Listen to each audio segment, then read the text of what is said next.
Okay, go. Magandang gabi po sa inyo lahat. So, nandito po tayo. Medyo, bago pa nagsimula, masigla na ang balitaktakan. But before we begin, pagbati po muna kay Ka Eduardo Manalot sa Iglesia ni Cristo ng isang happy anniversary. And of course, bago natin pakilala yung ating guest, pabatiin muna natin sa aking kanan, ito, nabaha yung kanilang lugar, Chairman ng Philippine Red Cross. Nagtrabaho ito ng Malabon chapter. Okay, Kong Ricky, good evening. Magandang gabi po sa inyo lahat at happy anniversary po sa ating mga kapatid sa Iglesia ni Cristo. Okay, at ito naman, na fresh mulang galing sa Surigao. Kasama po natin, Congressman Ace Barbers. Magandang gabi, Kong Mike, Kong Ricky, at of course sa ating mga guests, papakilala natin mamaya. At happy anniversary, of course, sa Iglesia ni Cristo. Oo.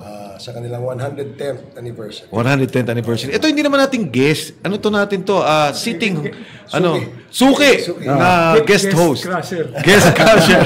Ang ating pong senador, Gringo Honasan. Sec Mike, Kong Ace, Kong Ricky, at special guest natin. Magandang gabi po sa inyo lahat. Happy anniversary sa Iglesia. Yes. And ito naman papakilala natin, alam mo matagal na to sa gobyerno. Nagulat nga akong tinanong ko yung resume niya kasi nag-serve siya as provincial board. Pero yung expertise siya talaga, nag-USEC ng DOE, naging commissioner ba ang tawag sa ERC.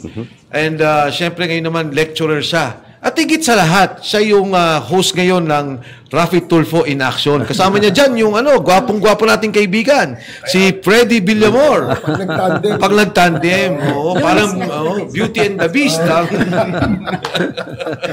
Ang ating attorney Aina Magpale Asirit. Attorney Aina, good evening. Magandang gabi po. Magandang gabi sa Spice Boys. Parang nakaka-nervous yata.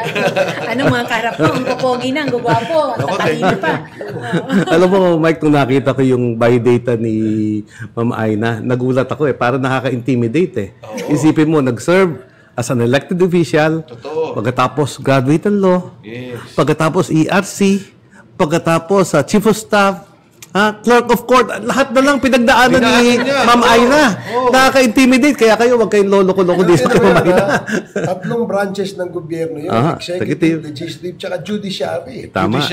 Kasi pag nakita mo yung resume, yung picture ni Attorney Aina, pang model ng ano yung sikat na sabon, yung kamay. Parang wala na yata. Wala na pa noon. Kaya lang sa pera. 80s ka, sir.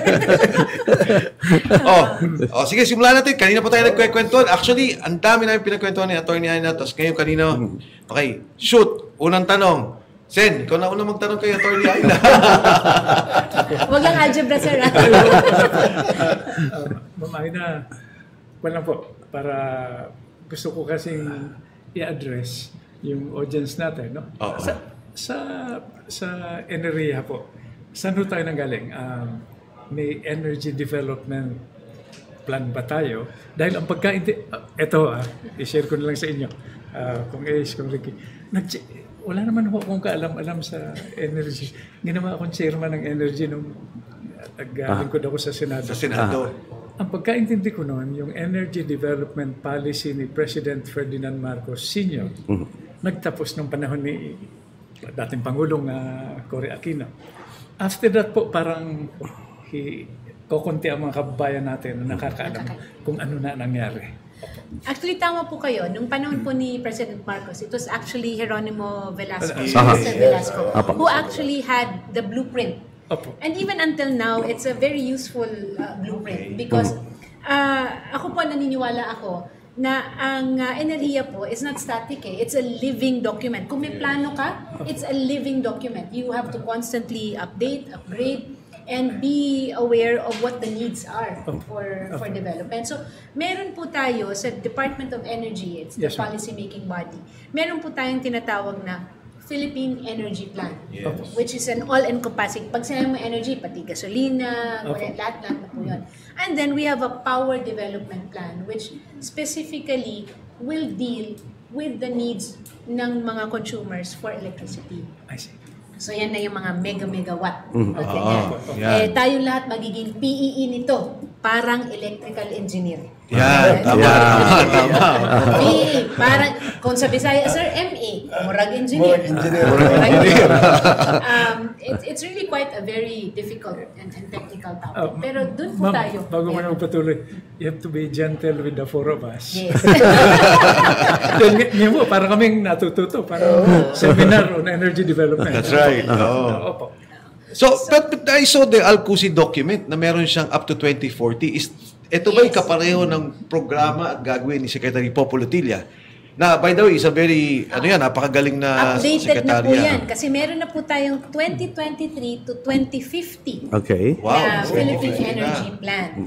And right now, the shift or the move really is towards growing renewable energy. Kasi yan na yung for sustainability and,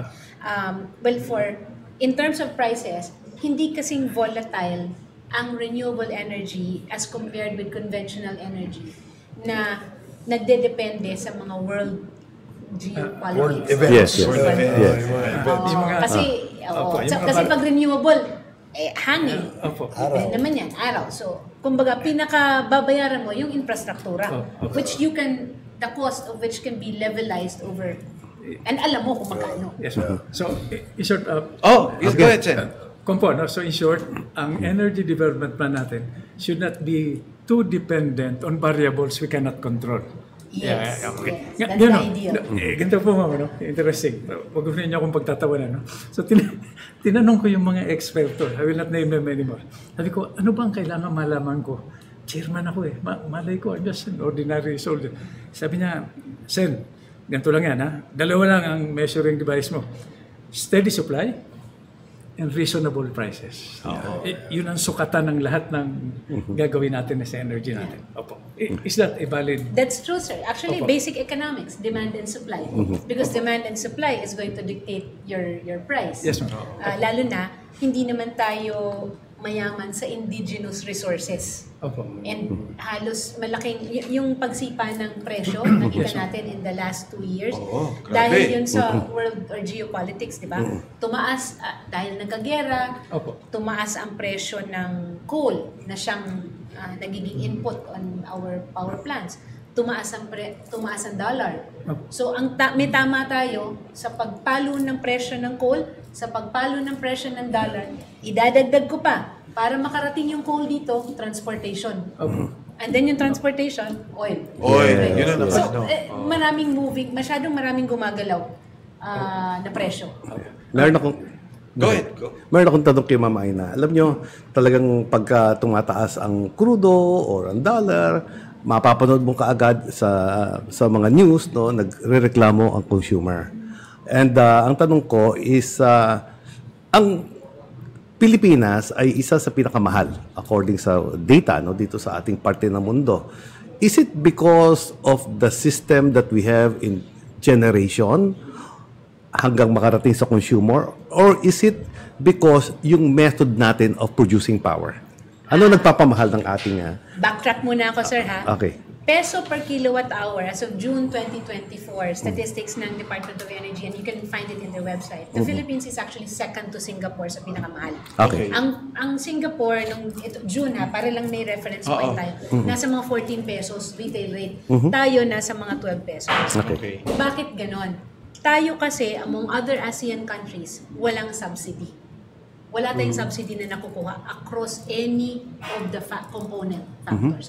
You will find that Indonesia, Thailand, Vietnam, across the generation, transmission, puro gobyerno yung mga may subsidy yun. Tsaka hindi sila heavily taxed. Tayo po heavily taxed ang ating electricity rates. Kung Ricky, sasabihin naman, pag sinabi yung subsidy, parang tulong, ayuda.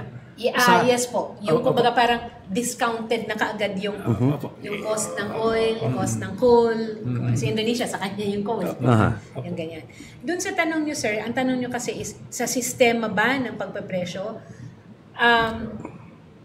Yes. Naku, baka maano ko nito. Because of the taxes. Because of the taxes and because we are in what you call a true cost of generation na mechanism. Okay. Kumbaga, kung ano yung teknolohiya na ginagamit, yung cost nun, yun ang babayaran mo.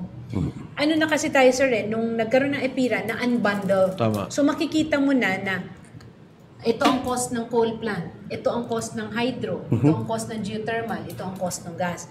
Dati po, nung NPC pa ang may hawak ng lahat ng mga portfolio, bahala si NPC magpresyo. Kumbaga, fruit salad na nakuha natin. Hindi natin nakikita yung presyo ng condensed milk, ng kung ang fruit cocktail mo imported o hindi, parang gano'n. So, in that respect, yung iba't ibang lugar natin ngayon sa Pilipinas, makikita ninyo, iba-iba rin ang presyo kasi iba-iba ang kakontrata nila. Sa Surigao, sir, makikita mo, di ba, kanina sabi nyo, pumalo ng 17 pesos. 16, 17 pesos. And then you will find up in Ifugao, naging 19. But you will also notice na dito sa Metro Manila, nasa 12, 14 lang. Mga ganyan. It's also a function nung kanilang ability na magkontrata. Si Meralco, dahil ang laki niya, kaya niya magdikta ng presyo na, volume Samantalang si co-op natin sa Surigao, si Sorneco, kunwari, ilan lang kailangan ko? 50 megawatts. Kumbaga parang hindi siya masyadong and then pili lang yung pwede niyang bilhin. Tama. No? Pero kasi what we observed and noticed dun sa, for instance, sa Surigao lang, no? Yes. Yung power requirement ng buong probinsya, let's say, is 10 megawatts. Example lang, no? Yes. For purposes of discussion. Kami over-contracted. Okay. First question, bakit over-contracted? Hindi ba dapat kapag ikay nagbibili ng power, naka-forecast yun di ba? In a period of say 5, 10, ba may long term, may medium term, may short term. Yes. We are paying so much power, but we only utilize, I think, sa estimate ko, parang half lang nung amin Kaya over-contracted kami. Yes. Yan naman, sir, that is a function of what we call the distribution development plan. Ang kada electric co-op or distribution utility, meron siyang plano. Magkano o ilan ang kakailanganin niya over a certain period of time. Now, different rin ang needs ng certain areas. Maaari po, kung hindi po ako nagkakamali sa inyo, yata parang may nagsara na malaking mina, kunwari ganyan, or malaking industry. Planta ng semento. Yan. Yung planta ng semento na yan, nung nag-ooperate pa siya, inako na ni Co-op, sabi niya, mangangailangan to ng 5 or 10. So, kinontrata niya yan. Nagkaroon ng financial issues and whatnot. Nagsara. It can even be as small as a mall. Kunwari, sabihin na ako na SM, biglang nagsara lahat ng SM, nakapatay kang bata ka, di ba? Saan ako mag-shopping? Ganyan. But that one has been computed in the long-term contract niya. So, maaaring meron ganyan. Yung demand, kumbaga, nag-dip yung demand. Ang mangyayari dun ngayon is yung kontrata niya magiging stranded. Pero dahil nakakontrata, yung planta, maniningil kasi meron siyang tinatawag na minimum energy consumption. Kasi para rin tumakbo yung planta. Pero wala bang exit plan o exit the way for cooperatives to get out of that? There is if they can renegotiate and then be able to sell it to another electric cooperative, and that's where your market comes in. Kasi in the market, hindi mo na kailangan na power supply agreement one-on-one. Pwede mo nang dalhin na lang sa merkado yung excess mo, tapos doon mo ibenta. Or, pwede mo rin na dahil yung tinatanong nyo sa akin, Sir Karina, yung retail electricity supplier ka, pwede mong ikontrata yan directly kahit wala doon sa iba mong mga contestable customers. Or, pwede mo sigurong i-release through the generation company na isusoli ko sa'yo ito, pero okay lang kasi may bibili. There can be several mechanisms and that will have to be studied kasi it's somehow similar to what we all know, systems loss. Yun nga ang isa sa mga bagay na sinabi ni Presidente, two things, di ba? Sabi ni Presidente, i-review natin yung EPIRA law. Yes. The second thing was yung Mindanao and Visayas na grid. Na-connect na. Interconnection. Dun sa EPIRA law, which is totoo dahil nandun tayo sa Kongreso nung pinagdidibatihan yan. The promise was, babagsak ang presyo ng kuryente. Yes, that's correct. Hindi nangyayari. And tama ka, Attorney Aina, yung systems loss, no? I think in Mindanao, it's at 15%. In Meralco, it's at 6%. 4 na lang, sir. 4% ngayon. na lang sila. Tapos yung mga stranded cost. Di ba? Stranded cost. Ano pa Doon yung muna iba pa? ako sa sir. Doon muna ako sa system loss na tinatawag. System loss, yan. Yung system loss na tinatawag natin, yan yung nawawala na kuryente doon sa linya habang tumatakbo. Tama. So, meron tayong Anong causes tinatawag muna na- nung pagkakawala? Yan. Meron tayong tinatawag na technical, which is a natural system loss kasi heat will dissipate eh.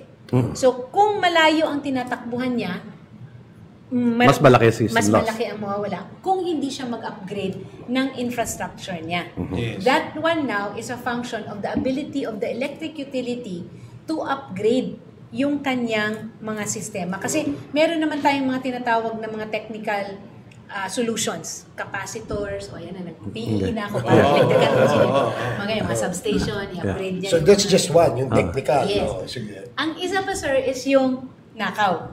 Yun ang pinakamahirap kasi Jumper. Yung mga jumper, octopus plug, tawag nila na yung jumper, yung talagang, di ba? Octopus yung may ganun dyan, tapos tumatakbo sa ibang bahay. Meron mga ganyan. So, Kapit bahay. napaka dangerous kasi takaw Kuryente, sunog. Ang sir, ang mga electric cooperative, hindi nila pwedeng ipasa sa consumer lahat yun ha. Ang ERC naglagay ng cap. Yes. So, ang sabi ng ERC, ikaw, dahil malalaki kayo, hanggang dito lang ang pwede ninyong ipasa sa Charge. consumer. Charge. Ikaw, kasi naiintindihan ko na medyo malayo, difficult yung terrain, medyo mas mataas. So, naka-cluster yan sila, sir. So, it's either the cap or actual, whichever is lower. Yan po is change, nire-review po yan, if I'm not mistaken, kasi the last review was 5 panahon years. ko pa eh. Every Yeah, 3 to 5 Yeah, years. 3 to 5 Pero years. kung ano pa siya, okay pa siya. Ma'am, pero hindi ba merong policy rin ang Department of Energy na sinasabi nila, okay, ikaw wind energy ka, hanggang dito ang cost mo, pwede ka magbenta ng electricity. Kung solar ka, hanggang dito ang cost mo. At pagka diesel ka, nandito, pag coal ka, nandyan. Kaya, can you explain that? The rate, sir, is set by the ERC. Okay. The ERC accepts the applications of the power supply agreement ng generation company at saka electrico. Parang nag-asawa sila eh. Okay, yes. Nagpa-competitive selection process siya, tapos may presyo na lumabas. Titingnan ngayon ng ERC kung makatarungan ba, hindi ba lumalabag sa kabutihang asal yung sinasabi nilang nanalo na rate. Yes. And then ERC will do a cost-based study on that. Ngayon kasi nasa cost-based pa lang yung natin. Kung talaga bang, ito ba, tama ba ito? Meron tayong mga components na tinatawag dyan for the cost recovery fee. Yun ngayon ang nagiging cap. But there is a component na tinatawag na pass-through. So kung kunwari coal, merong presyo, yung fixed cost, ang variable niya is yung, sa Bisaya pa sir, kung sa isugnod, yung niya, so kung coal, kung oil, kung gas. Yes. Yung portion na yon is what you call pass-through because there are world market prices, indices, global indices na fina-follow. Kasi kinukuha, binibili rin nila Brent crude oil, ganyan. Yung mga, may mga pala, Indonesia ICN 1, Yes, 3, tapos yes. may mga ganyan, mga Singapore maps, mga ganyan-ganyan, mga WTI. Yes. For so merong So mga variable sila. Variable. So yan po yung tinamaan tayo. Yan. And then they're all dollar denominated. Bakit? Ito lang, kunyari, no? Hindi, ko lang yung taxes, ha? Tingnan mo, yung kanina, tinanong natin yung, tawag dito, yung systems loss. Sa isang bill natin, ito, Meralco, meron siyang, of course, generation, period, transmission, period. Ito na, systems loss, laki. Tapos, distribution, of course, kanila yon. Subsidies, babayaran mo. Government taxes, ang laki. Universal charges. Fit all. Renewable. Applied credits. Other charges. Ang dami. Ano yung renewable charge? Yung fit all, sir, yan yung meron tayong mga pumasok. Tama, mga fit all isa solar, lang. Fit all, close it parenthesis, renewable. Yan yung tinatawag natin na cost nung bawat renewable energy, solar. Parang subsidy sa kanila yan, di ba? Hindi siya subsidy, sir. Kumbaga, sabi ni ERC, ito ang halaga mo. Okay. 6 pesos ka, 7 pesos ka, ganyan ka. Pag tumakbo ka, mas dispatch ka kasi RE ka. You are now what you call a price taker. Kung magkano yung presyo sa merkado, 3 piso, 5 piso, tanggapin mo yon. Pero babayaran kita nung difference. Kung solar ka, 5 piso lang sa merkado, pero dapat 9 pesos ka kunwari. Yes. Babayaran ka ng 4 pesos na difference. Pero who pays for that? Consumer? Yes, that is your feed-in tariff. That is your fit-all. That is your fit-all. Alam mo, lalo pagka Valentine's, tumataas ang mga subsidy natin dyan. Sobra. At saka, nagsaspike yung power. Actually, sir, nung bago ako sa Department of Energy, isa yan sa, ang tawag dyan yung peak demand. Yes. Niloloko nila ako, nasabi nila talaga, pagka Valentine's Day, yan yung pinakamataas na. Ay, maraming gusto mag-aircon. Gusto mag-aircon. Pero totoo, di ba? Nagpipig naman talaga, di ba? Actually, may data ang NGCP. Has the issue of collusion between a power generation company at saka distribution na-resolve na yan? Kasi the EPIRA clearly separates that. There are mechanisms, sir, to be able to check on that. Number one, ang distribution utility cannot get power from an affiliate kung more than 50% nung pangangailangan niya. Kumbaga, meron akong alam, ganun. Meron mga ganyan. May tinatawag tayo ng mga limitation. Doon muna sa pagkokontrata. Tapos, sir, meron din naman na kailangan mag-competitive selection process. Yung competitive selection process, yun yung kailangan... Open market, no? Yes. Meron kong terms of reference. Kailangan ko ng 500 megawatts na ganito. Ganyan. Lahat kayo magbibid. So, may sinusunod na dyan. Pero di ba, Torny, kunwari ako, Meralco, magkukulang kunyari ng 100 megawatts plant, kailangan nila. Di ba dapat doon palang bidding na, di ba? At walang dapat kinalaman si distribution doon Si Meralco ang magpapabid. Oh, yes. Pero, siya ang magpapabid. Ipipirma niya, kunyari si Ricky, merong siyang planta, I commit 100 megawatts, I'll buy from you. Tama? Hindi mo na, sir. Kailangan manalo siya dun sa presyo. Kayong tatlo, mag-ano kayo. Pero, alam nilang lahat na 100 megawatts, di ba? Yes. So, pagka panalo niya, pipirmahan ko na I'll buy it for this price. Okay. Marami nagsasabi, even before the bid nga, nag-usap-usap na sila. Kasi ganito. Sige. Hindi, alam ko Ito si power generation. Diba? Ngayon, sabihin niya, kailangan ko 100 megawatt, let's say 100 kilowatts. Sasabihin niya, this is for the open market. Magbibid ito, magbibid yan. Puro sister companies din yan. Magkakamag-anak sila. Magkakamag-anak siya Sasabihin nito, ikaw, ang bid mo piso. Ikaw, 120. Ikaw, 140. So panalo si piso. Siyempre, kasi... yan, sir? Dalawang bagay yan. Doon sa, nakikita ko kung sa competitive selection process, yan yung mayroong bidding. Yun po yata sinasabi nyo, kung kunwari magbibid sila sa market. Doon sa market kasi every 5 minutes, sa Wesel. So every 5 minutes. Diyan naman, sir, meron tayong tinatawag na mga metrics to determine the behavior. So, meron tayong mga rules on anti-competitive behavior, yung mga ganyan-ganyan. At saka, meron po ang Philippine Electricity Market Corporation na mga may committees po yan sila who will review and study that. Nati-trigger po yan. Sa makatwid, para lang maintindihan ng mga nanonood, yung power kaya mataas, di ba? Una, sabi nga, tinanong ni Ricky, kulang ang supply. Yes. Di ba? So, pangalawa, yung pinag-usapan, ano yung plano? Paano yung bidding? Kasi, dahil kulang ang supply, naluloko yung presyohan.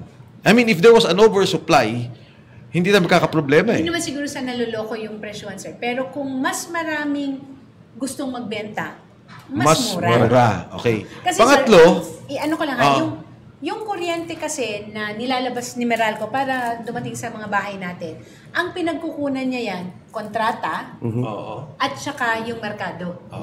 Kaya siya nagkokontrata kasi alam na niya more or less na kailangan ko ng 3,000 megawatts. Okay. Pero hindi naman po kasi tuloy-tuloy yung gamit mo niyan. May mga oras na kakailanganin mo ng sobra. So kaya siya bibili sa merkado. Parang kung kunwari restaurant tayo. Alam na natin kung ilang kilo ng karne ang kailangan natin, baboy, baka, manok, ganyan. Yung pangatlong point mo na napakahalaga is because grabe ang taxes at saka yung mga binabayaran natin kumpara sa ibang bansa. Yes. Does it follow, ma'am, na kung mas marami tayong supply, mas bababa ang cost natin ng kuryente? I will definitely agree. Kasi magkakaroon ka ng, mas marami ka ngayong choices. Yes. Mas marami kang choices. So, kasi kunyari sa Mindoro, ang kuryente lang 19 pesos, di ba? 19-20. Pero walang magawa tao. Pero kung walang supply. Ayaw naman, pumasok ng mga investor, kung alam nila, lalaki masyado ng supply dahil bababa ang presyo. Ganun po ba? Tama rin kayo dyan, sir. So, kailangan tansyahin. Marami pong mga enhancements siguro, policy enhancements ang kakailanganin to give the investor the kind of confidence that will make him come and stay. It's one thing to come here and another to make sure that they stay. Sustainability. Yes, sir. Ibabalik ko lang doon, unang-una doon sa plano, tapos agree naman kayo na steady supply, reasonable prices. Hindi ko kayo nilalagay sa alanganin. No? Sabi ng Pangulo, reviewin yung batas. Yes.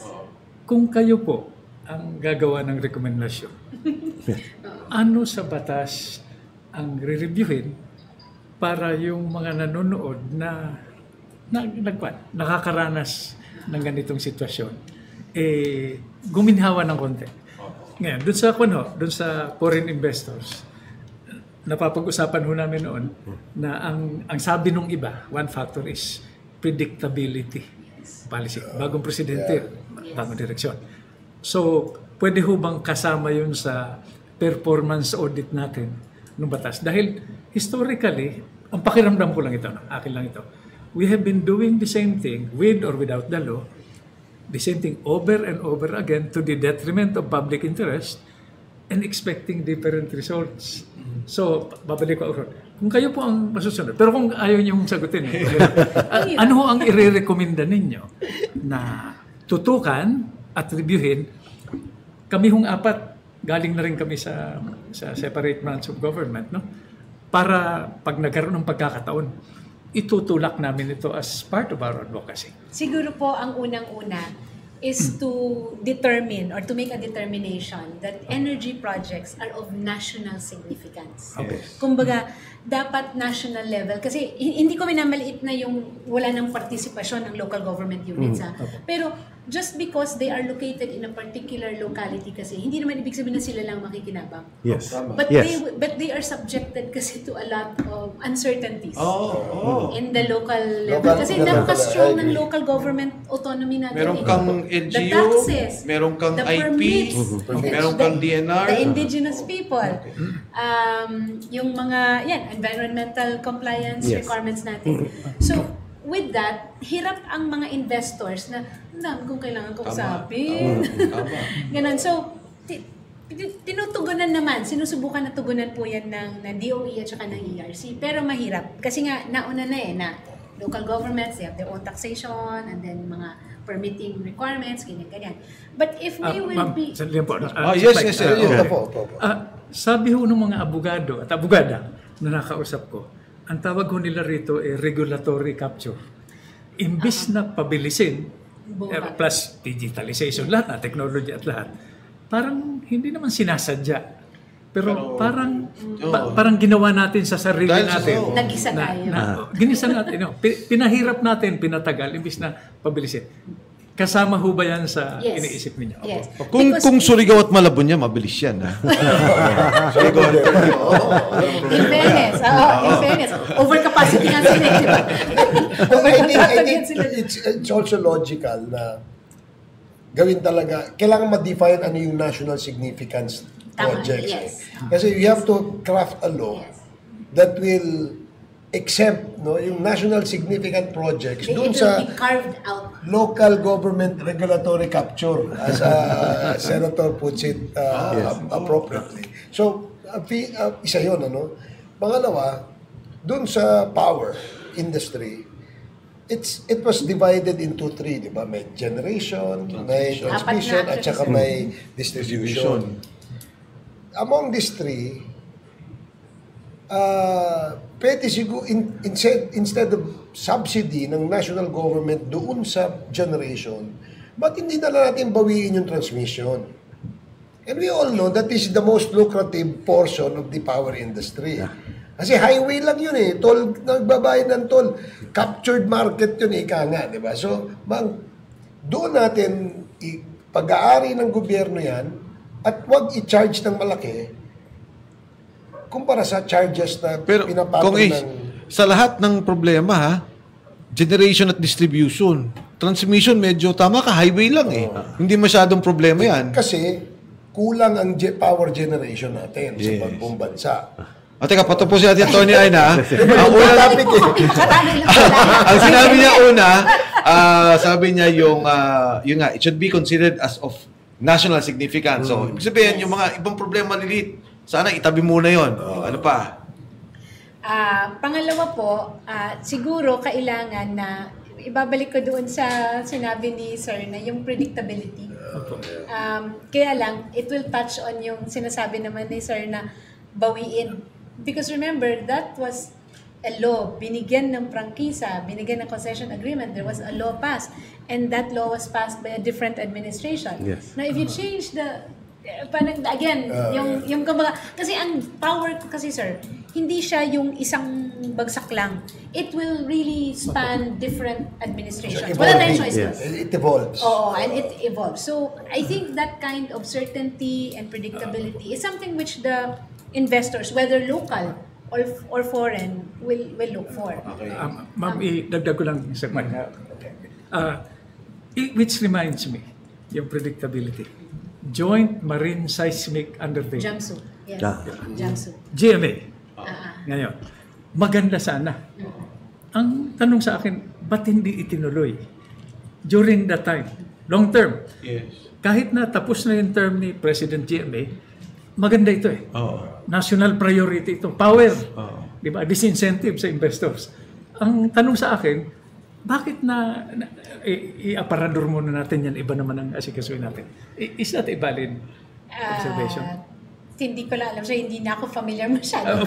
I know that it was during our time also. Pero I think there were other issues kasi. Political considerations. I think so. Baka merong mga ganyan. So, pwede ba akong magdagdag, Sinabi mo yung energy national significance, diba? So, tama yun yung pag pinadaan mo, ilan ang permits baka magtayo ng power plant? 100? 1,632 yan.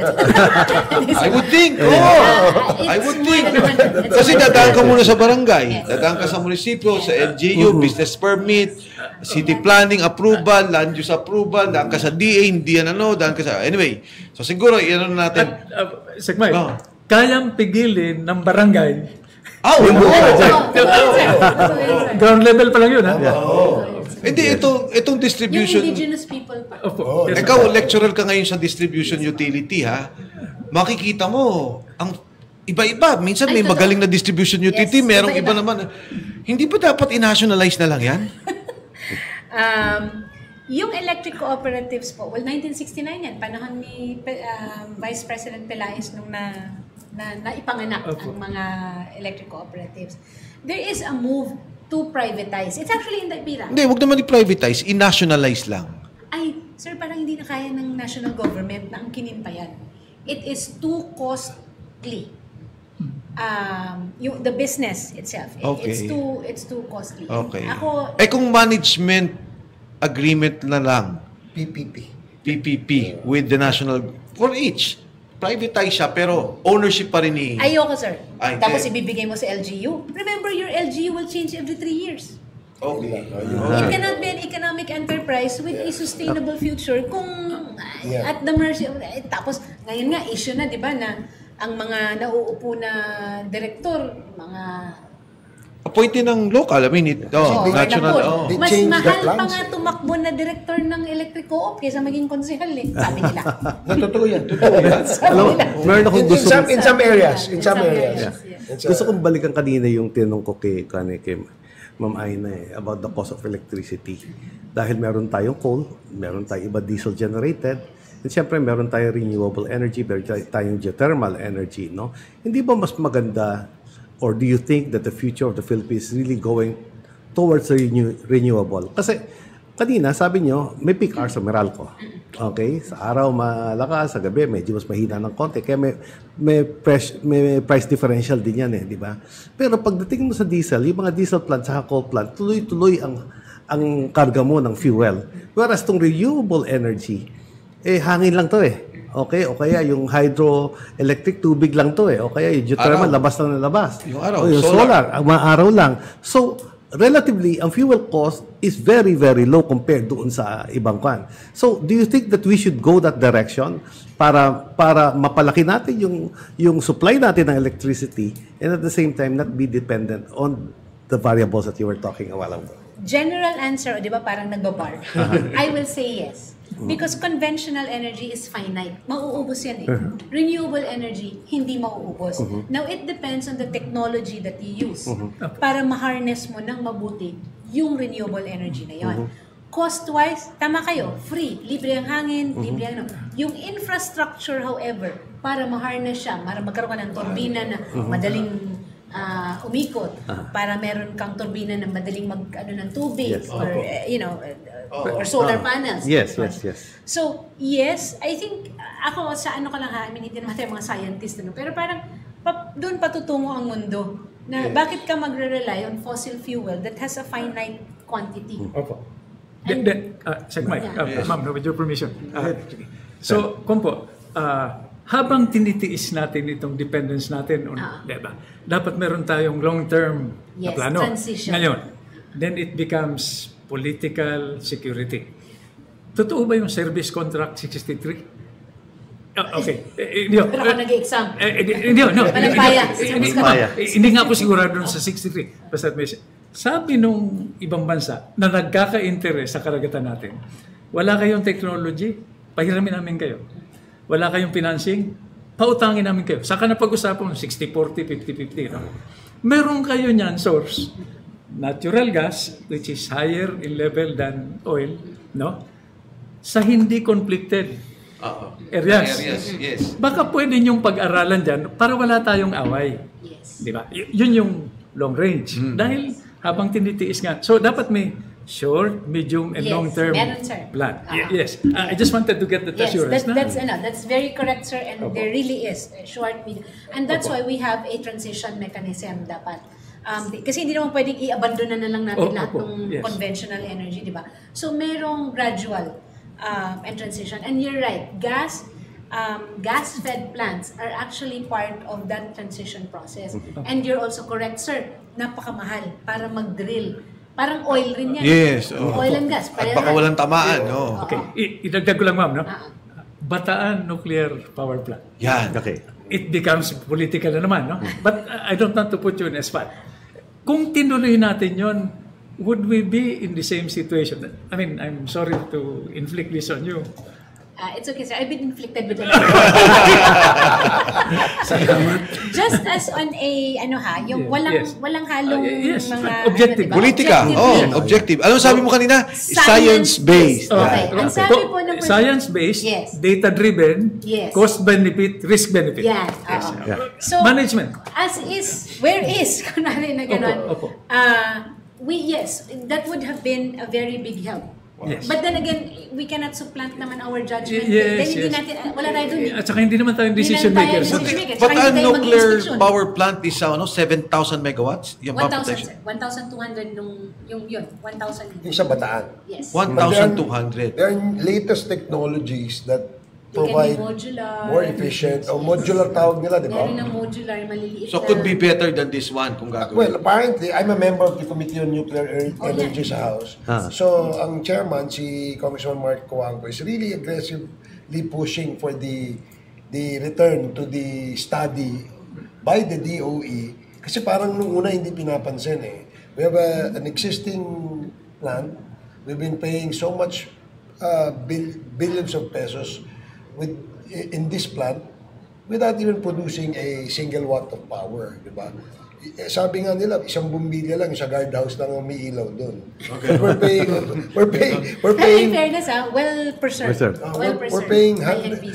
Pero pag inayos niyo yung ACE, di ba sabi mo modular, ilan ang napoproject mo doon na mapoproduce? I mean, not the current now, kundi i-upgrade. In the presentation made in the committee, if I remember it correctly, yung 1,000 households, 1,000 na bubong, isang microgrid daw yun eh, na nuclear. Microgrid. So, ang itsura niya, parang ganyan lang kalaki eh. Yung ganyan kalaking... Aircon. Ganyan lang siya kalaki. Kung yung modular. Pero hindi ba gagawin na yung mismo sa area na yon? Well, yeah. Ngayon, kasi gusto nga na ma-revive tayo doon. Although DOE has not actually openly supported this, no? No, sir. Actually, it's already in the Philippine Energy Plan. Okay. Nasa 2023 to 2050 natin. Ito na yung updated. Yes, sir. Okay. In-update because yung study na yan, hindi si DOE, kasi meron tayong Philippine Nuclear Research Institute eh.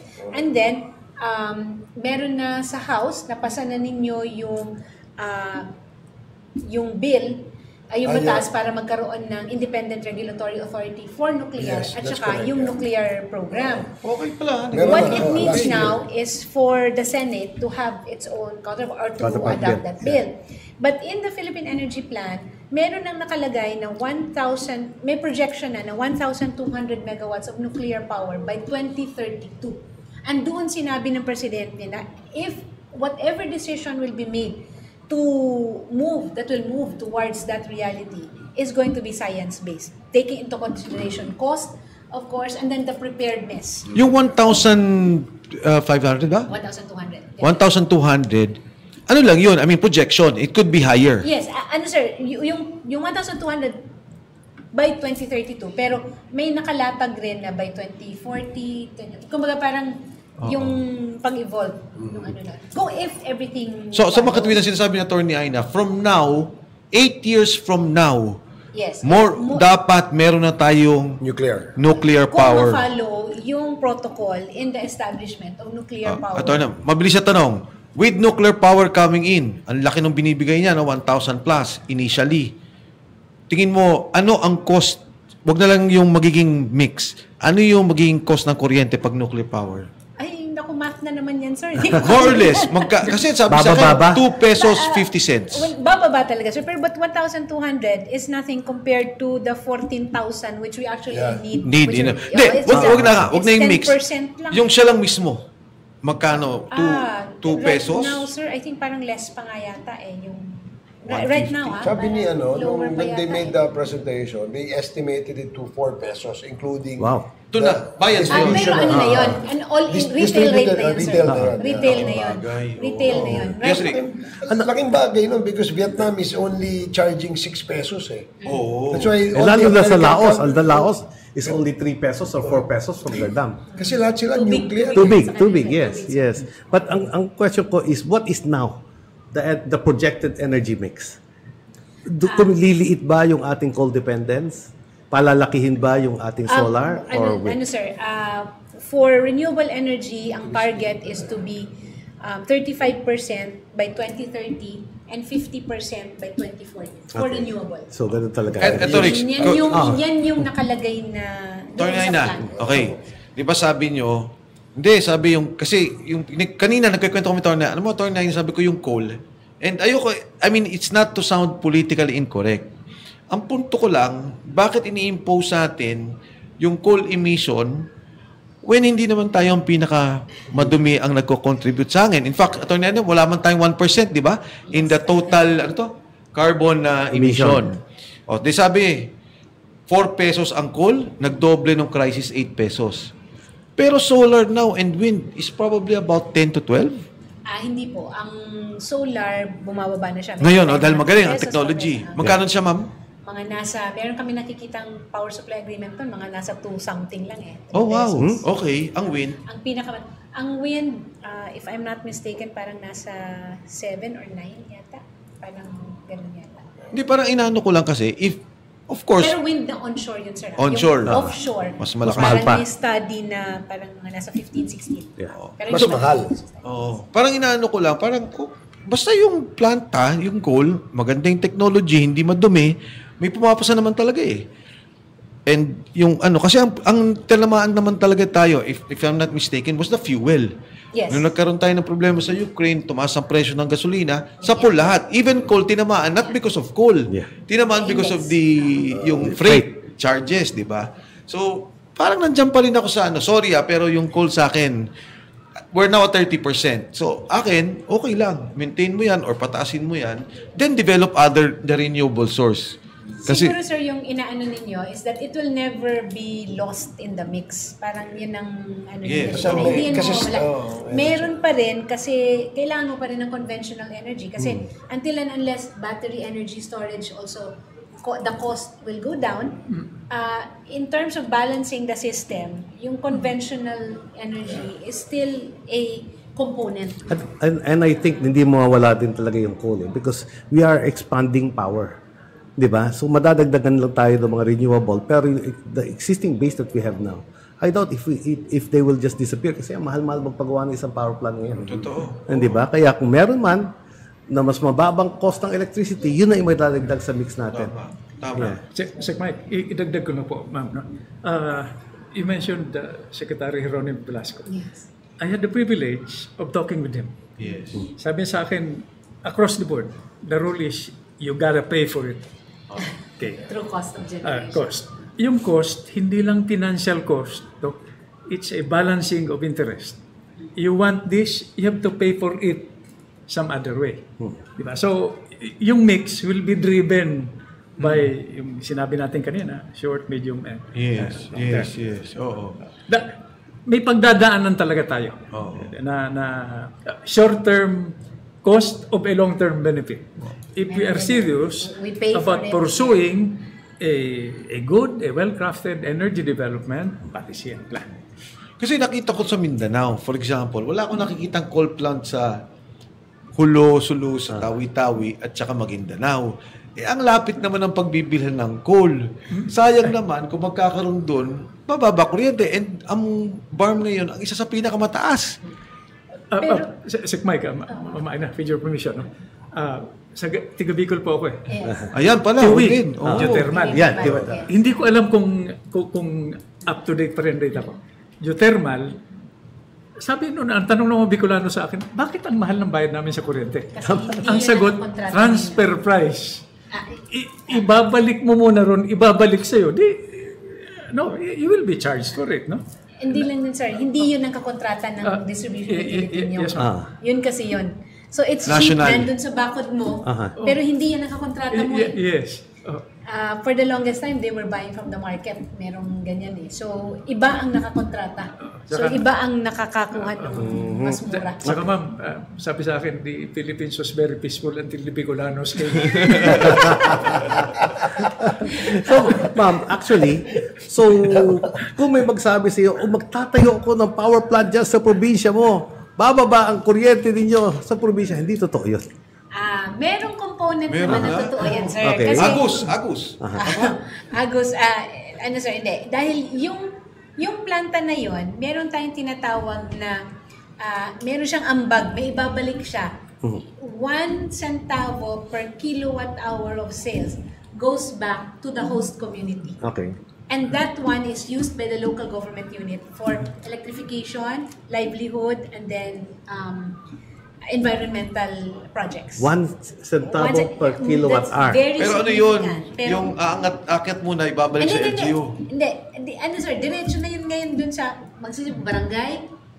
So, diretso na? Yes. Okay. Barangay, city or municipality, tapos may share ang... So kung 10 piso, 1% per kilowatt hour ang benta. Doon sa generation lang, sir. Doon sa generation. Ito, Tornay na, nakalimutan ko. Doon sa zona ng presidente, sabi niya, magtatayo tayo ng mga dams, di ba? For water and then for power. Meron na ba sa plan sa DOE yan? Na ito, pag tinayo mo tong dam na to, it can be used for water catchment, no? Yung mga dam natin. Irrigation, power, agriculture. Oo. Last, in the hierarchy of use, ang power is last. So first is domestic consumption, irrigation, tapos power. So mauuna muna na gamitin. Pero di ba bang nagdi-distribute ka, may magalaw naman yun? Hindi ba? Hindi po. Depende rin sa kung paano yung design. Okay. Kasi usually the dams are up there. And then babagsak siya, hulog siya. Sikmay, Yes. hindi ko mapigil sa... Nung DICT po ako, ma'am, nahack yung passcode ng NGCP. So, yung remote, dito, nahack, so remote, they could unleash 10 cubic kilometers of water. Imaginein mo yung communities na they can really? Yes. Pero bakit ang control? NPC yan, sir. Nagmamanage ng tubig. Ng tubig. Hindi naman. Basta NPC or... Basta't nahack. They could at least remotely. Yes. Nireport namin kay Presidente. Dahil kunyan di ba? In-action na naman.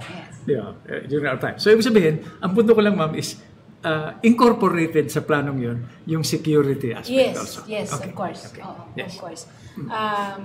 Yung dams ni Presidente na sinasabi, sabi mo, Attorney, depende sa design, and we hope that the design would be that while you distribute power generation talaga na in place na while you distribute water to the consumers, gumagalaw yung power. While you distribute water to the farmers, irrigation, may power din. At saka yung sinasabi ni Sen Gringo, wag naman makontrol ng iba. Baka naman, baka pagpindot, diba ang Dam pa lang yun, remotely also, they can shut off our electricity.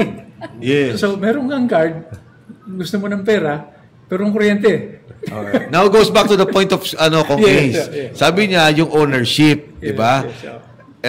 Okay, siguro may lang. Baka pwedeng all Filipino na lang pagka-ownership. Kumbaga, may beyond my paycheck ang sa pagsagot ko dyan. Kasi I think it would be viable na kasi eventually the government must subsidize a certain portion of the cost of producing power. Just like what Indonesia, Malaysia, Singapore does. May subsidy sila, di ba? So in our case, hindi natin kaya di ba? Hindi natin kaya. So, tagalin lang natin taxes, di okay na. Pero laking epekto nun sa national revenues. Ang iniisip ko lang doon, so doon tayo sa transmission. Kung atin yung transmission, kasi may ilang percent ng Meralco bill natin yung transmission. Example. Ano yata? 8% yata. Okay. So if it is now owned by the government. Yung bill na 3,364, ang transmission niya ay 149. So more or less 5%. 5%. If it is owned now by the government, I'm just thinking aloud, attorney kasi kailangan may mga formula na So isa siya pwedeng formula siguro we buy it back just like what we did sa Petron before we even sold it again. Diba? We bought it back then we sold it again. Diba? Dalawang aspect po kasi ang transmission. Diba yun naman ginawa natin? Dalawang aspect po kasi yung transmission. Right now, the National Grid, yung private company, is actually your transmission network provider and your system operator. So, dalawa po yung trabaho niya. In terms of ownership, atin pa rin naman talaga So, Transco. Transco pa rin. Pero, binigay kasi natin sa private sector yung pag-operate. Management. And manage sa kanila. Ma'am Aina, sa akin, crucial yung ni-raise ni Kong Ace. Ownership as differentiated from control.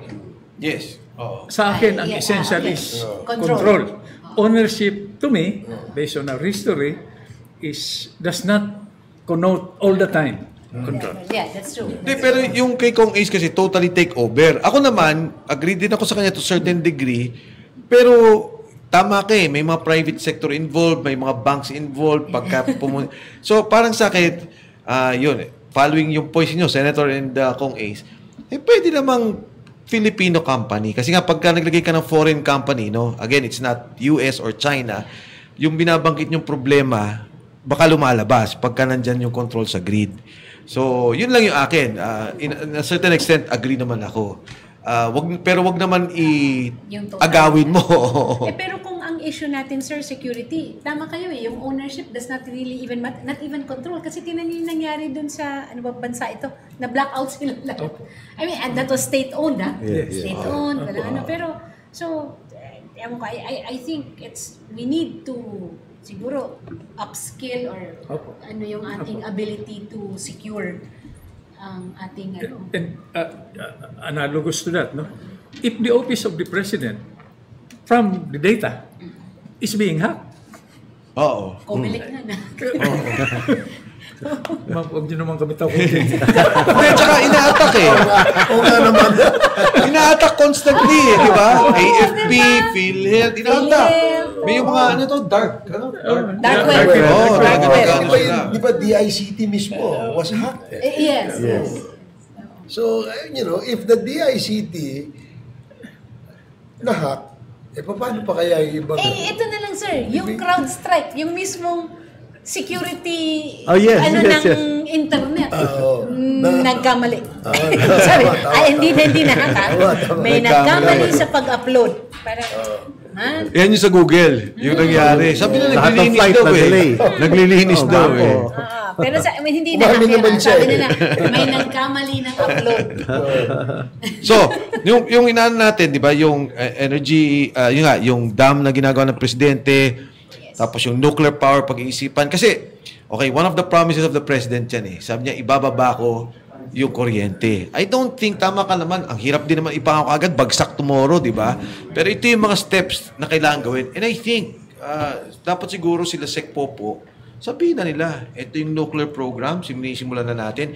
Kasi sabi kanina, Tony Aina, for you to implement a nuclear plant, it would take 15 to 20 years. Wow. Doon sa pag-aaral namin, mga 12 to 15 is already the parang short. Mabilis. Kasi ang magsimula ka, 3 taon nun is to prepare the community.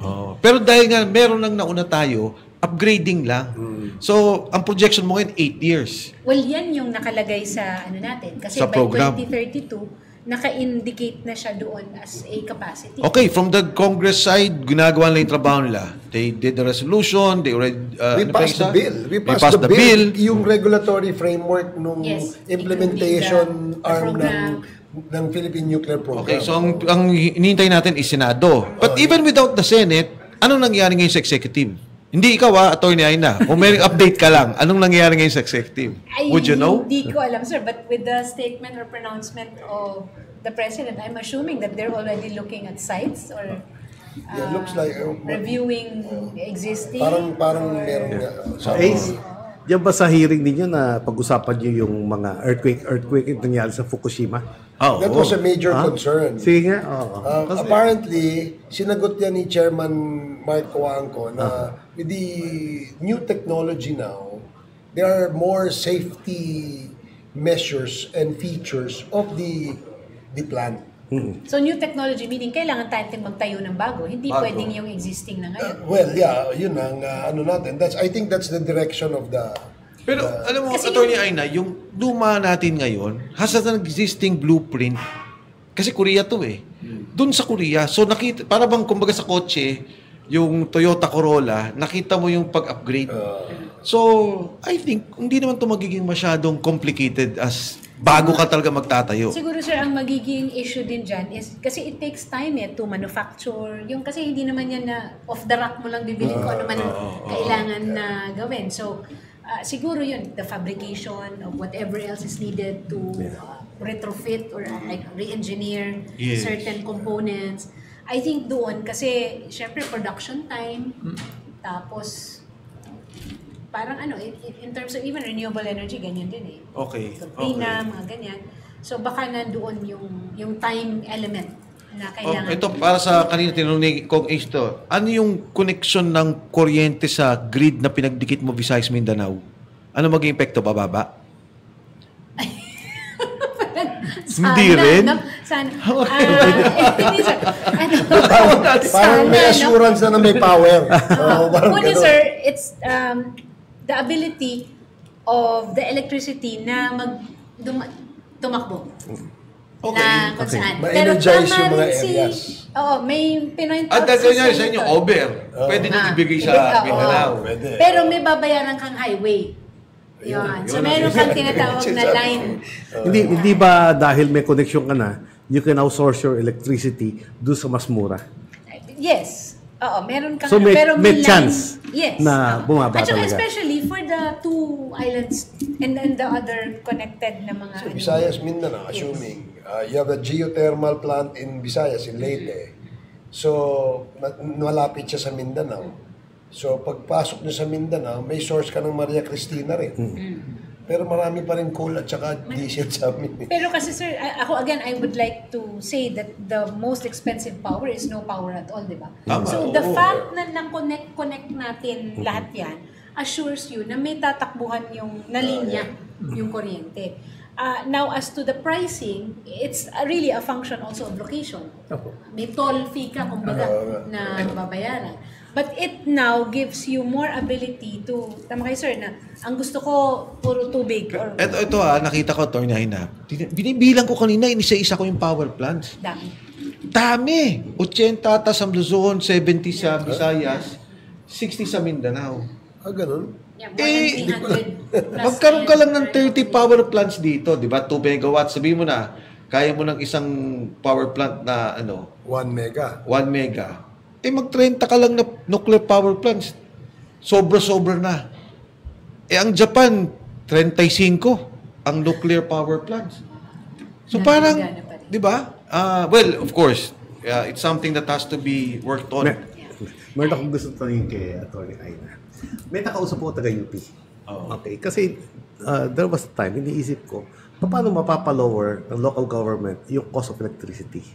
Will it be power? Kasi mga eskwelahan yan, mga local government na nagbabayad ng mga power na yan. Sa Malabon, cost about something like 12 to 20 million a year. No? Sabi ko, hindi ba pwede mag-contract ang local government with the power supplier para lahat yan, because mas malaki ang consumption ninyo, mas mababa. Sabi niya, alam mo, ginagawa sa UP yan. Okay? Meron dyan building na talaga nakadiretso ang kontrata nila. Okay, can you expound on that thought? Sir, that would be renewable energy. So, ang mga ano yan, meron silang mga rooftop installation. Hindi yata sa rooftop yung kanila. Then that would be retail electricity supply contract. Na sinasabi mo, ilang megawatts kailangan? 500 kilowatts and above. Wala, kaya nyo na yun. Kaya na yan. So, kanina sir, sabi nyo, tatlo yung generation, distribution, tsaka transmission. There's actually a fourth component, which is now your supply. Okay. In the regime of retail competition and open access, ang supplier can be not a GENCO. So, pwede, in other countries, they are fund manager, mga mga financial companies. But here in our regime, most of them are in the generation business. Okay. How do you become a retail electricity supplier? You will now apply for a license with the ERC. Sasabihin mo kay ERC na gusto kong magbenta ng kuryente at magte-trade ako at kukuha ako ng mga contestable customers. Yan ang tawag sa inyo. At saka yung makasobra. Yes. Ako ngayon, na retail electricity supplier, meron akong portfolio of generation. So, maaaring meron akong coal, may hydro ako, may ganito ako, tapos may portfolio ako. Yung presyo niyan, ako na ang bahalang magbenta sa'yo. Ang presyo ngayon yan, sir, is kalahati ng nakikita natin. So, that is what you call a retail electricity supply contract. The ERC, the Energy Regulatory Commission, does not need to approve that. Kasi, choice mo yun eh. Para institutional. Yes. And you will now have that contract. In principle, pwede ka magpalit ng supplier every month, which is what is being done. Pero ilan suppliers na tayo yun? We have a lot. Mga siguro, kung may 50, meron na yan. Meron na yun pala. Yes, like for example, ang SM Group, may sarili nilang retail electricity supply company to serve their Can be, pwedeng gawin ni Surigao, pwedeng gawin ni Surigao at ni Malabon. Kasi malaki, 500 kilowatts, more than na sila. I'm sure. As a contestable customer siya. Oo nga. Yeah, customer. Pero kung kunwari, sabihin mo yung local government magbebenta, Again, ibabalik ko. Every 3 years nagpapalit yan. Oo. Hindi, yung supplier lang, kontakin nila, oy. Yes. Pwede yun.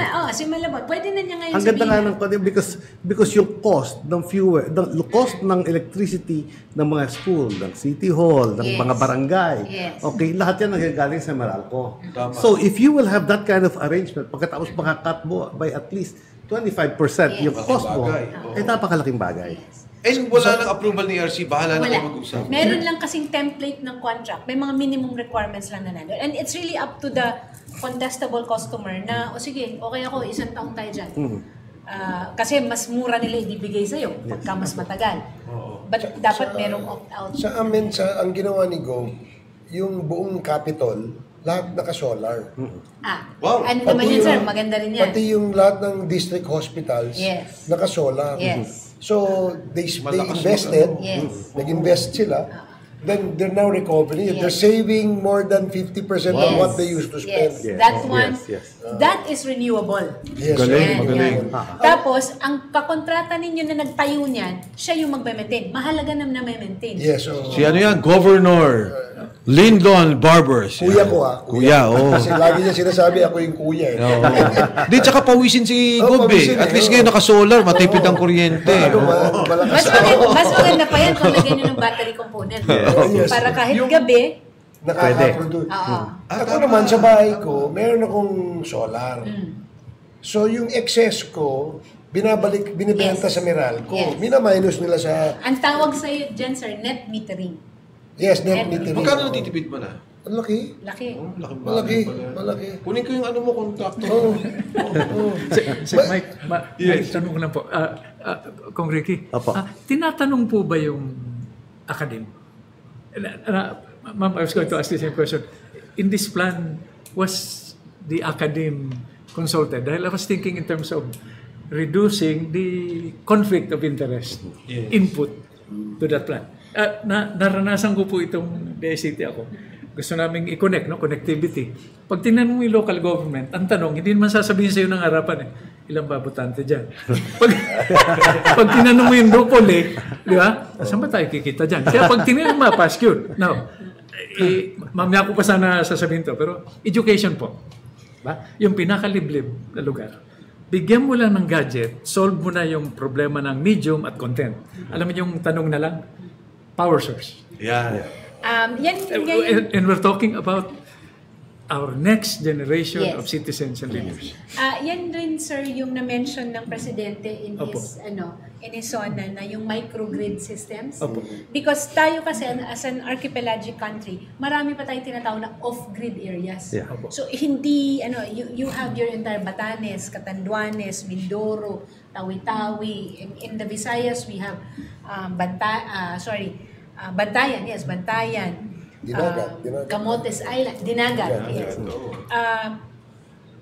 Yun, sir, okay, kung gusto natin ng renewable, medyo mahirap kasi it's resource specific. At saka maliliit lang kasi, so cost benefit parang medyo siya. But all those areas are actually subsidized. So ang na lang natin is to make sure na umabot doon si NPC kasi si NPC pa rin ang namamahala sa kanya. Yes, sir. So pag si NPC, doon ngayon papasok yung subsidy sana ng government kasi hindi kaya na ipapasa mo na naman sa consumers under what we call universal charge for missionary electrification. That's right. That's right. So, palaki ng palaki yun eh. Ma'am, natutuwa ako dahil parang yun ang naisip na, connectivity. Yes. Years ago, during the time of President Marcos Sr., pinapili tayo, parang Philippine Highway or Railroad. Pinili natin highway. Parang Philippine Highway. If we were forward-looking, the most cost-effective way of transporting goods is railroad. Kaya lang hindi ka kikita. Pero pag kinonect mo, no railroad earns by itself. Ginagawa ko lang yung comparison. No? It's the economic activity on both sides of the tracks. Munisipyo, mall, terminal. That generates productivity and eventually growth. So, nirelate ko lang dun sa power supply dahil dapat synchronized ito Again, sir, it will be a function of cost-benefit na naman na pag-aaral. Kasi pag pinakonnect mo rin yan kay NGCP, tapos yung cost ng connection versus sa hindi pa kaya. ang sasagot, ipapasa na naman sa atin. So again, that's an added cost because really it's not government na nagsasubsidize, it's the entire consumer base. So for those areas, they remain as off-grid, but we are looking for renewable resources that is specific to the geographic location. So kung baka meron siyang river or baka dahil magandang araw, kayang rooftop natin tapos microgrid. It becomes a mapping problem. Which the DOE actually through their, kasi bottom up yung ginawa nila na Philippine management. Kumbaga hindi ididikta ni DOE pero tinatanong down from the electric utilities, ano ba ang meron kayo dyan? Paano makakatulong? Saan ba tayo aarangkada? Pero ako, ma'am, tingin ko mali yun. Tama ka. It's a national concern, national project. Hindi, iba rin yun, sir. This is for on-grid. On-grid, okay. On-grid, it's a project of national significance. National significance. Yes, off-grid naman, I think government will have to I don't know, maybe mga incentives. Kasi hindi pwedeng i-subsidize, di ba? So what incentives can we give to those power providers na private para, sige, punta tayo ng Palawan. Parang kumbaga sa airline, missionary routes. Yes. Ganon. Kasi right now, tayo ang nagsusubsidize doon. Hindi sila nagbabayad ng true cost of generation nila dahil hindi kakayanin nila. Kunyari nga, ma'am, di ba? If we're talking again, I'll go back to the point na, para mura, lalagay ako ng nuclear dito. Sige, proponent, pasok kayo. Sino yung coal? Sino yung renewable? Ito, best ka dito. Okay, implement niyo yan. Kumbaga, hindi na siya private sector driven eh. Alam ko na yung gagawin ko. Ito yung formula ko. Susundan ko to.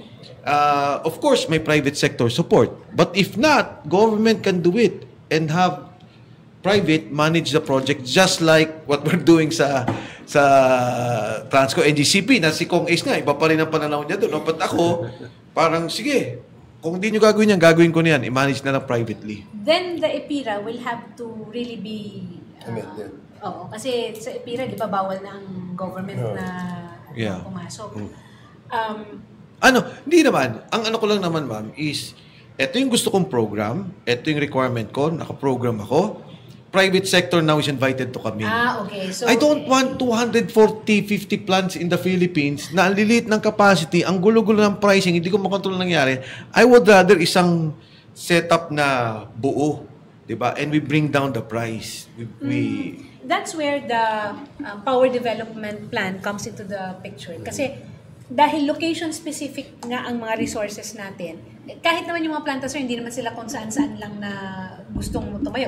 Magtayo, kahit conventional na, like for example, coal, gusto nila malapit sa dagat. Kailangan malapit sila to water sources. So, meron tayong tinatawag na mga identified areas, mga energy zones. So, meron yan. And that's why, in the contracting, yung mga service contracts, yung application for service contracts, meron, ito dito, pang solar ito, ito pang wind. Ito, sige, tinan mo, baka may geothermal ka pang maano dyan. Merong mga identified areas, but because it's private sector driven, of course, they will have to, kuha akong service contract dyan, but they will have to engage pa in studies. Yeah. Meron bang resource dyan? Magkakaroon pa sila ng, alam ko, parang one whole season eh. Depende sa resource eh, parang may tubig ba? May hangin ba? Yes. January to... Yes. Not just like in DNR, sa mining sa atin. All the private sector groups and companies have done studies way back 50 years ago. Hindi lang, more than. In the 1940s, gumagalaw na yung mga yan. All studies are there. Hindi complete, pero all studies are there. Pag pumunta ang isang company, they will say, I will do an exploration to verify and validate. Alam mo, dadaan kang NGO, barangay, IP, lahat. Diba? Pinakamahirap dyan. Tapos, babalik ka sa DNR. Sabihin mo sa DNR, ito ang viability. Tapos sabihin mo sa DNR, viable ba yung study mo? Siyempre, gusto mo sabihin niya, bakit ko ba mag-i-invest? Pag nalugi kami, di ba? And then you hire the best mining engineers, geologists. Then ako, sana, in the same manner as power, ito na, more or less. Di ba may mga projections? Then you come back to me. You hire the best geothermal engineers, you are the best electrical, lahat, di ba, the best. Then they will say, we will do this. ang bantiyan mo ngayon, yung monitoring. Baka magka-environmental violation kayo dyan. O yung mga tao ba, inaalagaan nyo. Yun ang dapat, di ba? Not on the study side. Kasi pagka ganon, on average, I would think, ang isang planta siguro will take on average 5 years bago matapos. Not because of them, but because of the approvals. Tama? 3 to 5 years. Sek Mike, itagdagan ko lang po, Mama, no? Siguro doon na naisip, na conceptualize yung whole of nation approach. Baka naging biktima tayo nung sarili natin semantics. Private sector yan. Kaya mo sila, tax shield na lang. Ito, government. Kung minsan nahuhuli yung gobyerno because nga of factors like regulatory capture. Parang in a recent forum, sir, but this one was for offshore wind, and then ang inaaral actually is ports. So even before you can build your offshore, kasi may mga pre-development na kailangan, di ba? Ang term na ginamit nila is yung whole of government approach, so that you now put together all the agencies concerned. Andiyan ka na si DTI, DNR, DOE, PNOC, ganyan, para meron kang technical working group kung sabaga sa ano pa natin na parang DWG. So that when push comes to shove, itong kailangan ng ganito, ikaw kaya ba nagtutulong-tulong na. PPA, ganito, ganyan. May lupa ba tayo para, kailangan ba i-convert yan? Ma'am, nabanggit yung lupa. Land use. Yan, land use. We're a maritime country. Yes. Di ba? 30% of seafarers or more, Kung Ricky, no? Are Filipinos. Di ba? Kung may land use tayo, alam mo kung saan dadaan yung release, yung kalsada, nahahantong sa port. Then we develop our maritime industry. And it will impact on the demographics of our energy problem. Again, sir, naging problema natin dyan, iba ang land use ng national, iba ang land use ng lokal. Ang land use mo pang pagdikit yun. Hindi. Sek Mike, yung land use ng lokal is based on zoning ordinances. Wala tayong national land use policy. Yes. Yes, pero mismo yung city, for example, CLUP, yung comprehensive land hindi use pa rin. Yun nga. Hindi pa rin siya buo. Kaya, hindi lang yun. Nagbabago-bago pa. Nagbabago-bago. Yes. I'm sure sa Malabon may mga agricultural land pa. Yes. Sa Quezon City meron pa rin Kasi may mga palistahan kami sa Malabon. Hindi, yung fishing okay naman dahil meron naman talaga, pero hindi, yung may mga fish pond pa kami. Forest meron pa kayo. Wala. By the way, hindi yung land use lang. Generically, it's land and water use. Yes. Opo. Yes. Sige, bago natin pakawalan si Dami natin natutunan. Baka may mga last questions kayo. Kong Ace. Siguro kung I'm sure because you've been in that industry and you've been there and you know the north to the south to the east to the west, no?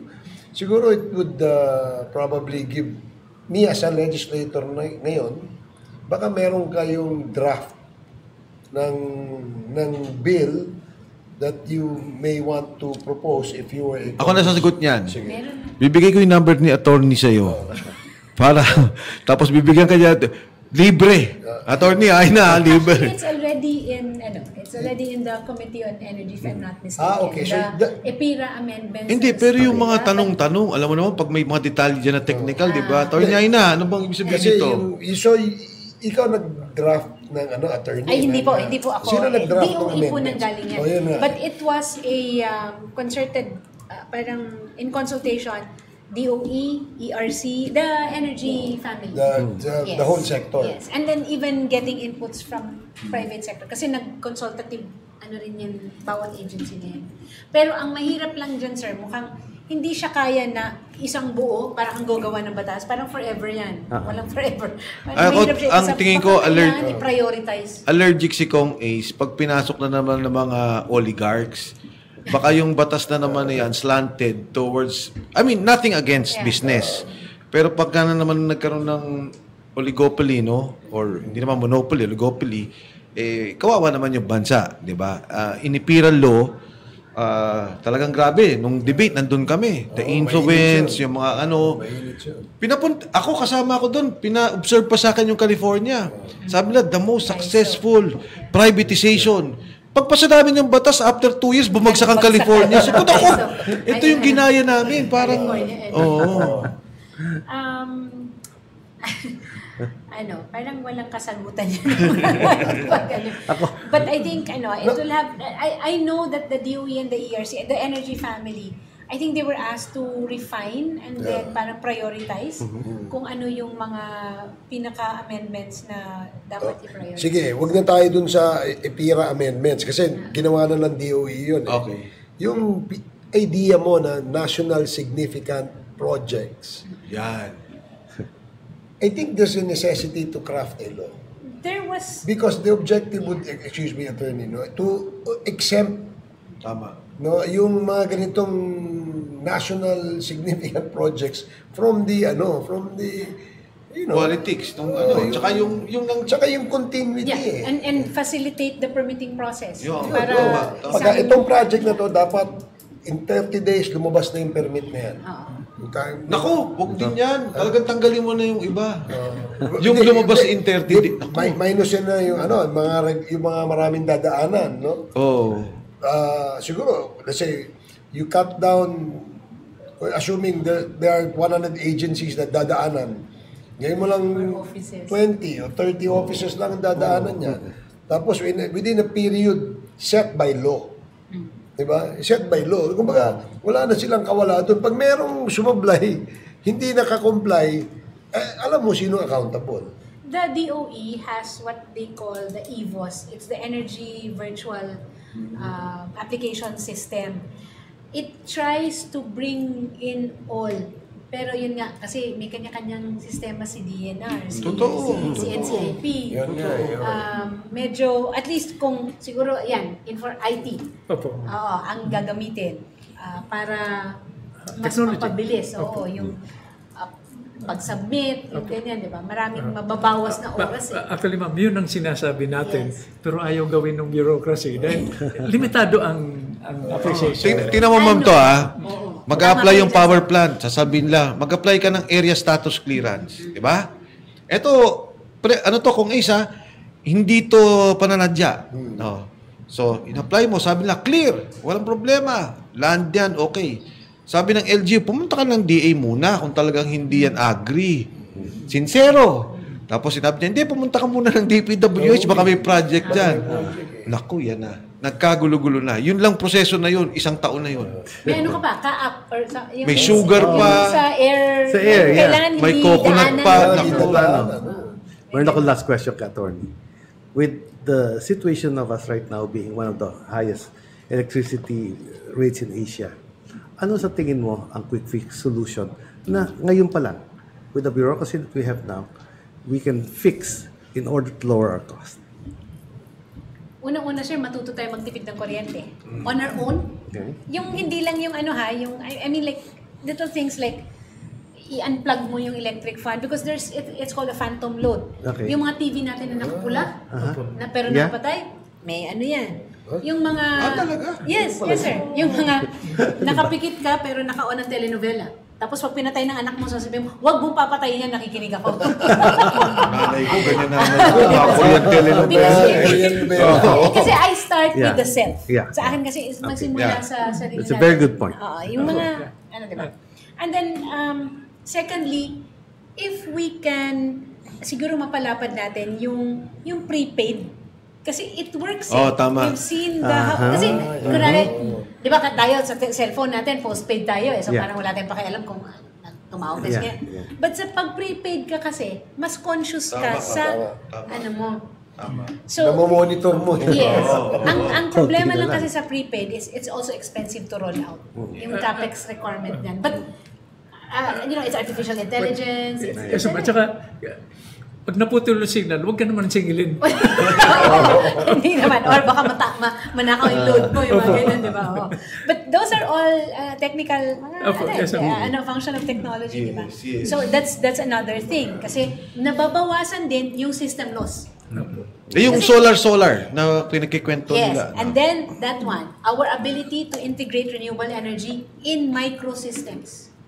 Kasi kung isipin nyo lang, kunwari, yung subdivision ko sa kayo nakatira, sir.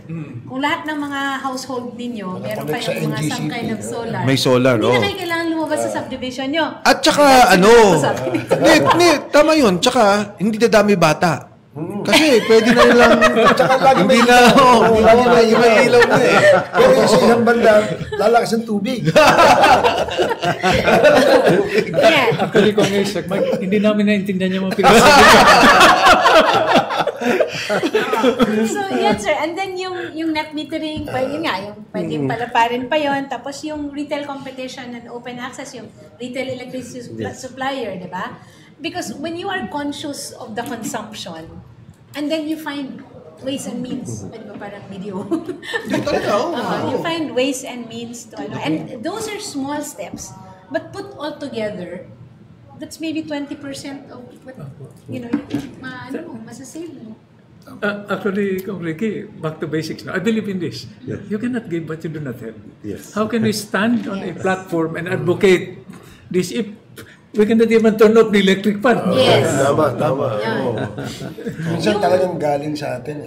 Yun na lang mga extension cord natin na dipindot-pindot na ganyan. Pero pag naka-on yun, may pulang nakailaw, pero wala ka namang nakasaksak. May power din yun. Yes. Kahit na naka-off yung It's called a phantom load. Alam ko na ako doon, regalo ko this dalawang to. Kulambo na, bibili. Yan. Electric pan na lang, no, yung solar na natin. Hindi, pero ito, attorney, ang energy sector, ang department, ang isa sa pinaka, maraming malalakas. Andyan yung negosyanteng malalakas, andyan yung mga bangkong malalakas, nandyan yung, ang dami talaga, no? But, again, syempre, bottom line is, respetuhin mo yan. Dahil negosyo yan, investment din nila yan. Pero nakita na naman natin yung ibang bansa eh. Pag sinabi nila talagang, like I've said, South Korea, 15 ba na nuclear power plants, Japan, 30. Now you're talking about renewable energy. Nako, ang hirap niyan. Maglalagay ka ng solar sa isang lugar. Tingnan mo yung approvals na dadaanan mo. Yung water, National Water Resources board. Yung water rights. Water rights. Nako, graming away dyan. So, we really need a strong, and I agree with you, yung first statement mo, sa taas to, from day one sa taas. Yung fundamental law that will govern and, create the regime for the fast, efficient, secure, and sustainable implementation of national significant projects. Yung regime na yun ang dapat pag-aralan, pag-isipan. At saka yung balance doon, Kong Ace, dapat naman din, wag nang manghingi yung lokal. Kasi sabi ni Seng Gringo, yung lugar, siya yung nagbibigay ng kuryente, wala siyang benepisyo. Dapat, kahit na nga hindi siya bigyan ng pera from day one, ang presyo nyo kalahati. Di happy na yung mga tao kagad na sila yung host ng lugar. Kasi pagka merong batas that would exempt or say, take away portions of regulatory policy, baka pwedeng kung power yung pinag-uusapan, power plant, wag na munang isama yung IP dyan, exempt na yan doon sa batas. Ilagay doon sa batas na okay. Or bala si National, ayusin niya yung IP. Yun yung di ba? Parang guaranteed na kaagad yun. Parang sige, you want to invest on power, okay, these are the rules. You don't have to pass through the LGU kasi power yung negosyo mo. Pero ang ibang negosyo, you have to comply. Hindi, katulad ng IP, nakalagay naman doon 1%, di ba? Nakalagay na doon. Tapos meron kang mga development programs. Pero mangyari on the ground, kakusapin mo yung IP head, magdi-demand na siya. Negotiate na kayo. Ang tagal na naman nun. Kung minsan nagugulat ka, 3 IP groups. Ba't naging 3? Ako, mag-aaway na naman sila sa NCIP. So, ang point ko lang. Di ba sa mining, ganyan lagi. Parati. Laging problema yan Ang mining naman, ang problema, yung contribution mo, aakyat sa taas kaysa ibaba, which I was referring to earlier. Ngayon, hindi na sir. Yung beneficial host community, diretso na. Sa amin nga dapat, sa mining dapat, ganun kagad. Ito yung kita, ito yung calculation, bayad na kami sa iyo. Para magamit nila kagad. Pila kayo. Para magamit ka. Kaso nga, biglang, kunyari, tribe A, na-settle mo na yung 1% mo. Teka, yung tribe B, may bago na namang tribe. Naka-costume pa, may bago na namang tribe. Hindi na ubusan ng tribe Sa Malabon nga, may IP pa galing sa inyo. Ang sarap kakantuan ni Atty. Aina Atty. Aina, thank you so much for the opportunity. Alam mo kung ang power manggagaling sa mga marites, at saka yung basura ng Ang mura, ilog. ang mura. Ang dami natin yan. Tsaka yung Marites, renewable na. Walang tigil. Ikot-ikot lang yun. Thank you so much, Atty. Aina, for the Maraming opportunity. salamat. And we hope individually we can also consult with Yes, you. of course. And dito sa show, we can have you all again. Yes. Ay, kung gusto Thank nyo, you, kahit thank you, weekly. Atty. Wala kayong babae. Magaling. Bakit walang babae? Oo, hindi. Bakit ba walang babae, Ricky? Hindi ko alam. Hindi, ayaw ni Sen Gringo. Sabi niya hanggat maaari, tayo-tayo na lang muna. O katulad, Atty. Aina, napakaganda. Pagka Ichikas ko kayo. pag nag-program kayo ni Atty. Freddy Villamor, no? Sa Rafi Tulfo in Action. Yeah, Rafi Tulfo Ano sabi mo in kung Action. Ace, magtabi kayo para... Para lumabas yung galing nila. Yan! Litaw na litaw.